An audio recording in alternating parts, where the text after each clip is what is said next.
Okay, final method. Exaggerate what you see. Now, this is the method that I love the most. And really, it's because this is where you are taking everything from understand what you see and you're adding your own personality. So when I look at this, I already understand it's a cylinder, so that's great. I have, at this point, you have everything that the guy with understanding has. You're just taking it one step further and you're adding your own style. So I kind of like how this is, I could look at this two ways. I could look at it like it's a tall, skinny cylinder, or maybe a fat cylinder.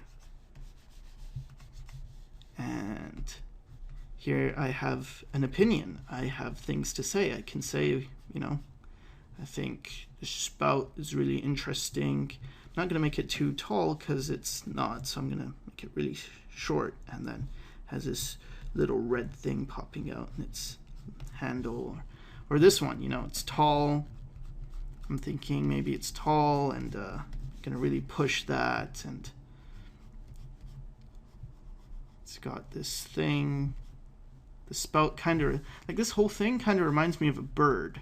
So I'm going to be thinking of that when I draw it. I'm going to think of a bird.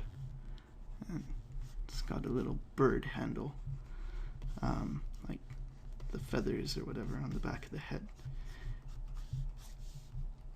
And this little red thing. So, to me, this one. It's much more appealing than just, the draw what you see. It's got some personality to it. And the other thing that's great is I can get rid of the reference. And if I remember, what I was saying as my opinion, I can easily draw this. I can say, okay, I remember I was drawing a coffee pot. It was tall. It looked like a bird, and it had this spout that's kind of angled. And, it's really easy to remember what you drew. And this is something that I think is missing a lot. This is something I really wanted to gain, this final method. And it's taught in animation, for example. But animators don't often share what they know. It's also big in caricature. And the other thing is that things like caricature, for example, and I mean like high quality caricature, like look at stuff by Jason Seiler, but it's almost looked down on. Like people don't give it the credit it deserves. This exaggeration thing, it's also used by guys like Norman Rockwell, who he's amazing. If you can, when I was younger, I'd look at his work and I'd judge it based on subject matter, and I didn't really care too much. I thought, yeah, he's good at painting, but he's just painting these boring scenes of, family life or whatever. But as I've grown up and developed as an artist, you just appreciate him more and more. He's got an incredible sense of design. He caricatures pretty much everything, even when people say, well, he traces photographs. It's it's hard to just think that he traces photographs when you can see he clearly exaggerates things and he caricatures things. So amazing guy. But yeah, this is to me, this is the final stage. And this stage is where things like anime come from. It's someone who understood the fundamentals. They already understand what they see, and they can draw what they see, and now they're exaggerating what they see. So that's where they can look at a highlight and think, my way of doing it's going to be like this. And then what happens is people who maybe are starting out and they think that's an awesome style, and they don't see all the years, because this is even more years on top of the understand what you can see, to exaggerate what you see. So it's really difficult.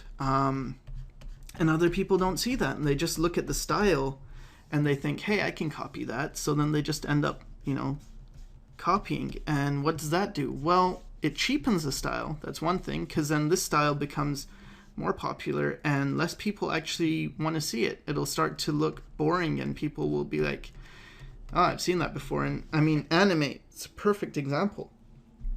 At the heart, whoever created the styles, when they did so, and they were learning off each other, you know, each time developing their own style, and it's kind of, you know, derivative. It's looking back at itself a lot, but it's pretty amazing.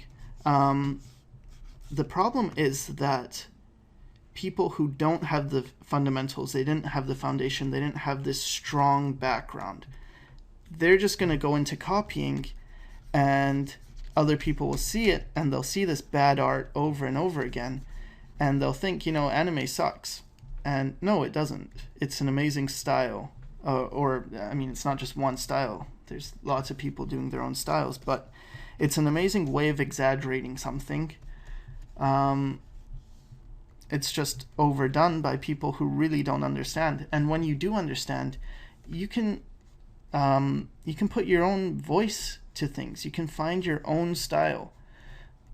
Problem is, again, this takes years of practice. So, you know, I mean, I can't say that it's going to be easy to get to this stage. It certainly isn't. But I mean, it's freaking rewarding if you can get here.